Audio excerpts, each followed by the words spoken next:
The daffodils लिखा किसने है? रॉबर्ट हैरिक ने। द डैफोडिल्स एक कविता है, रॉबर्ट हैरिक ने लिखा है। और डैफोडिल्स का मतलब कुमुदनी, जल में खिलने वाला फूल होता है।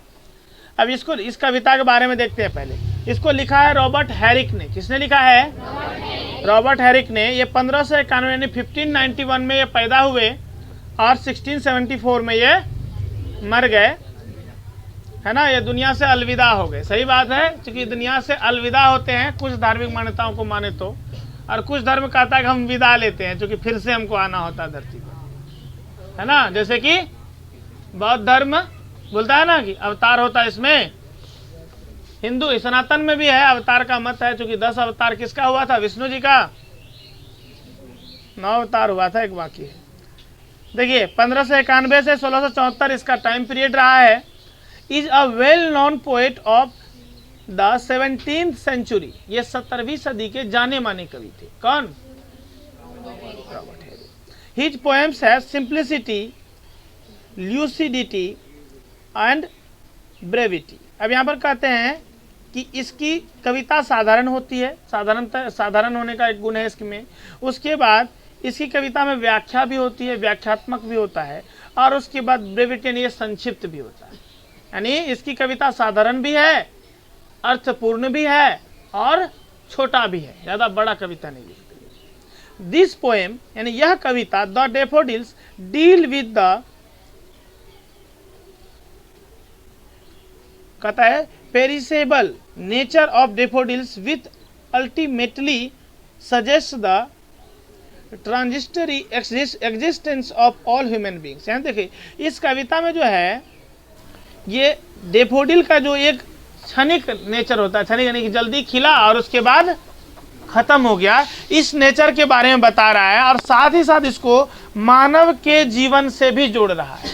जिस तरह से डैफोडिल्स बहुत जल्दी आता है, कुछ समय रहता है, उसके बाद वो मुरझा के खत्म हो जाता है, उसी प्रकार इंसान के जीवन को भी इन्होंने जोड़ा है इसमें। Nothing is static in the world. ये कहते हैं दुनिया में कुछ भी अस्थिर नहीं है, सब चीज क्षणिक है। ये बात भी सही है। देखो दुनिया में कुछ भी अस्थाई नहीं, हम क्या अस्थाई हैं? आए हैं, सब दिन रहेंगे। तो दुनिया जो होता है ये क्षण भंगुर होता है, क्षणिक होता है, अस्थाई ये नहीं है। कहता है marked by a note of sadness. हालांकि यह कविता जो होता है सैडनेस के नोट पर आधारित है। ए लड़का, यह कविता में हालांकि उदासी है, बट यहाँ देखिए क्या, the poem has philosophical overtone. लेकिन इसमें जो है ना, इस कविता, ये कविता भी बताया क्या कि कविता थोड़ा सा उदासी भरा है, लेकिन इस कविता का दार्शनिक महत्व है, फिलोसफिकल ओवरटोन है। अब आते हैं पोएम पे। कहता fair daffodils we weep to see you haste away so soon. ये कहते हैं कि खूबसूरत, फेयर का मतलब था गोरा सामान्य रूप से, लेकिन यहाँ फेयर का इस्तेमाल जो है खूबसूरत के लिए कहा गया। जैसे कि बच्चे को बोलते हैं सो स्वीट, क्या बच्चा बहुत मीठा होता है? चाट के देखे हो? हाँ, तो यहाँ पर स्वीट का मतलब क्या हो गया? मीठा नहीं हुआ। स्वीट का मतलब क्या होता है? प्यारा हो गया। तो यहाँ पर भी फेयर डैफोडिल्स का मतलब होता है खूबसूरत कुमुदनी। सुनो, खूबसूरत कुमुदनी, वी वीप टू सी, हम आपको देख करके रोने लगते हैं, उदास हो जाते हैं। यू हैस्ट अवे सो सून, चूंकि आप बहुत जल्दी चले जाते हैं। अवे मतलब जाना, हैस्ट मतलब जल्दी, आप बहुत जल्दी चले जाते।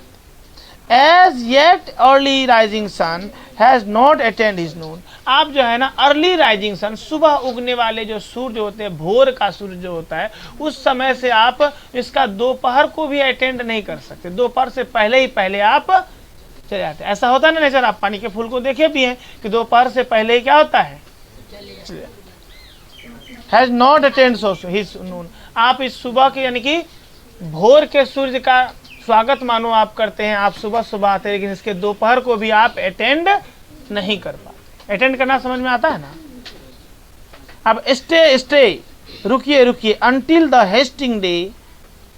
कहता है कि ये भी हेस्टिंग डे, ये दिन भी जो है हमेशा रहने वाला नहीं है, क्योंकि संध्या काल तक तो ये खत्म ही हो जाएगी, शाम हो जाएगा, आज का दिन खत्म होगा ना। तो रुकिए, कम से कम दिन भर तो रुक जाइए। किसको कहा जा रहा है? डैफोडिल्स। किसको कहा जा रहा है?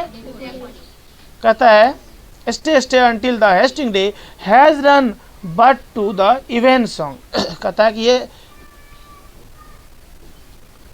जो दिन भर यानी कि ये जो बीत जाने वाला दिन ये भी जो है कि दौड़ा जा रहा है मान लीजिए, but to the event song यानी कि लेकिन हम लोग क्या चाहते हैं, रुकिए थोड़ा सा, हम लोग जो इवेंट का मतलब इवनिंग, हम लोग संध्या गीत साथ में गाएंगे, एंड हैविंग प्रेड टुगेदर, और हम लोग प्रे करेंगे किसका, शाम। हमारे यहाँ का एक नियम है, हालांकि ये जो कविता लिखी गई है ये वेस्टर्न, क्योंकि अंग्रेजी कविता ज़्यादातर वेस्ट कंट्री के राइटर पोएट लिखते हैं, तो वेस्ट कंट्री में क्या होता है, इवनिंग में संध्या काल में चर्च में प्रे होता है, प्रार्थना होता है। कहाँ पर, चर्च में, वहाँ पर इवनिंग प्रे का एक नियम है। हम लोगों में भी अलग अलग टाइम में पूजा पाठ करने का नियम है ना, तो वहाँ पर भी इवनिंग प्रे होता है। कहाँ पर, चर्च में। ये कहता है रुकिए रुकिए, हम लोग संध्या गीत साथ में गाएंगे, और एंड हैविंग प्रे टुगेदर, और हम लोग साथ साथ प्रार्थना करेंगे। किससे कह रहा है, डेफोडिल से कह रहा है। हम लोग साथ साथ प्रार्थना करेंगे, we will go with you along, और हम भी आपके साथ ही चले जाएंगे। अर्थात समझ में आया कि मानव भी तो एक न एक दिन खत्म होगा ना। बोला रुको, हमको भी तो जाना है, तुमको भी जाना है, तुम्हें इतनी जल्दी क्या है, साथ साथ चले जाएंगे, प्रे करेंगे, ईश्वर का प्रार्थना करेंगे और साथ साथ चले जाएंगे।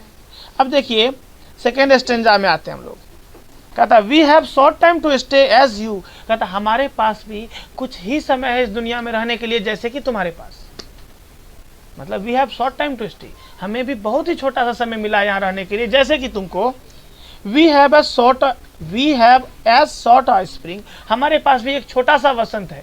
वसंत का मतलब एक बहुत ही खूबसूरत ऋतु वसंत होता है, लेकिन यहाँ पर कहता है हमारे लिए भी दुनिया में एक खूबसूरत पल एक छोटा सा ही है, बहुत बड़ा खूबसूरत पल हमारे पास भी नहीं है। As quick a growth to meet decay, देखिए दुनिया में जो भी विकसित हुआ है उसको एक न एक दिन नष्ट होना है। कहा गया ना, दुनिया में जो जन्म लिया उसको मरना ही होगा, यह तय है, यह संसार का नियम है। इसलिए कहते हैं एज क्विक ए ग्रोथ, जितनी तेजी से कोई विकास करता है उतनी तेजी से उसका मुरझाना भी पड़ता है, विकसित होता है उसको खत्म भी होना पड़ता है। एज यू और एनीथिंग, जैसे कि तुम सुबह तेजी से खिल जाते हो और दोपहर होने से पहले मुरझा जाते हो, उसी प्रकार सब कुछ को, एज यू और एनीथिंग, जैसे कि तुम और सबको, वी डाई, हम मरते हैं, हमें मरना होगा। As your hours do and dry, जैसे कि तुम आते हो और मुरझा जाते, सूख जाते, कुछ घंटों के लिए तुम आए, ये तुम्हारा जीवन था। किससे कह रहे हैं, डेफोडिल से। मानो कवि डेफोडिल से बात कर रहे हैं कि जैसे कि तुम्हारा दिन है, छोटा सा घंटा तुमको जीने के लिए मिला, और तुम आए और ड्राई यानी सूख गए, मुरझा गए, अवे, और यहाँ से चले गए, इसी प्रकार सबको जाना होगा। तो देखो, हालांकि एक फूल की बात हो रही थी यहाँ पर, इन सेकेंड जिस स्टेंजा में आते आते इसको इंसान के जीवन से जोड़ दिया कि देखो बाबू, खाली तुम्ही को नहीं जाना, जाना हमको भी है, सबको जाना। दुनिया में कोई भी अस्थिर नहीं है, इसीलिए दुनिया का घमंड भी हमको नहीं होना चाहिए। हमको इतनी संपत्ति है, इतना मान है, हमारा खूबसूरती है, तो सब चीज़ कोई भी दुनिया में अस्थिर नहीं है, सबको जाना होगा। इसलिए हम बोलते हैं बाबू, जिंदा हम रहते हैं, जीते हैं, तो जीने के क्रम में हमको ये भी याद रखना चाहिए कि हमें मरना भी है, और मरने की पूर्व तैयारी होनी चाहिए। अगर धार्मिक व्यू में देखें तो मरने के पूर्व हमारे जो नेकी के काम होते हैं वो मरने की पूर्व तैयारी है, समझ लीजिए। तो ये याद रखना चाहिए, जो इंसान मौत को याद करे उसकी जिंदगी काफ़ी अच्छी हो जाएगी और वो धर्म की राह पर चलेगा। और जो मौत को भुला देता है कि दो, उसको तो इतना घमंड रहता है कि हम कैसे मर जाए, हमको इतना पैसा, कोई बीमारी होगा इलाज करा लेंगे, है ना। तो उसका तो वो मौत का कोई तैयारी नहीं किया, उसको दुनिया भले जाने लेकिन ईश्वर उसको नहीं जानता है। धार्मिक व्यू यही है ना। चलिए आते अब थर्ड स्टेंजा आपका है, सॉरी फोर्थ स्टेंजा, तीसरा स्टेंजा हो चुका है। अब यहाँ कहते हैं as your hour do and dry, जैसे कि आपका घंटा जीने का पल वो है, वैसे आप आते हैं, सूख जाते हैं, अवे, चले जाते हैं। Like to the summer's rain, कैसे, जैसे कि मानो गर्मी का बारिश, गर्मी के दिन में जो बारिश होती है तुरंत ताबड़तोड़ बारिश हुई है, थोड़ी देर में सारा मिट्टी सूख जाती है। अभी हम लोग का बारिश अभी जो है ये वर्षाकालीन वर्षा है, इसीलिए हमारे यहाँ कीचड़ होता है। लेकिन गर्मी के दिनों में जून जुलाई के टाइम में जो बारिश होती है, देखे होगे ना, ताबड़तोड़ बारिश हो जाती है और कुछ ही देर में क्या होता है, एकदम पूरा सूख जाता है। मानो कि तुम्हारी भी जिंदगी, हमारी भी जिंदगी उस गर्मी के बारिश के समान है, जो कि हुआ थोड़ा सा भींगा, जमीन थोड़ा देर के लिए भींगा फिर सूख जाती है। कहता है और as the pearls of morning dew, जैसे कि सुबह सुबह जो ओस की बूंदें होती है। किसकी बूंदें होती है? क्या हुआ जी, बहुत खुश हो? ओ अच्छा, बहुत खुश है। ए सुनो, उसको कुछ विशेष आनंद का बात याद आ गया होगा, कुछ खुशी मिल रही होगी। देखिए, और as the pearls of morning dew, देखिए ड्यू का मतलब होता है ओस। जैसे कि सुबह सुबह जो ओस की बूंदें होती है, मोती के समान चमकता है ना, क्या उसका भी अस्तित्व पूरा लिमिटेड होता है? ये थोड़ा सा धूप निकला, ओस का औकात खत्म।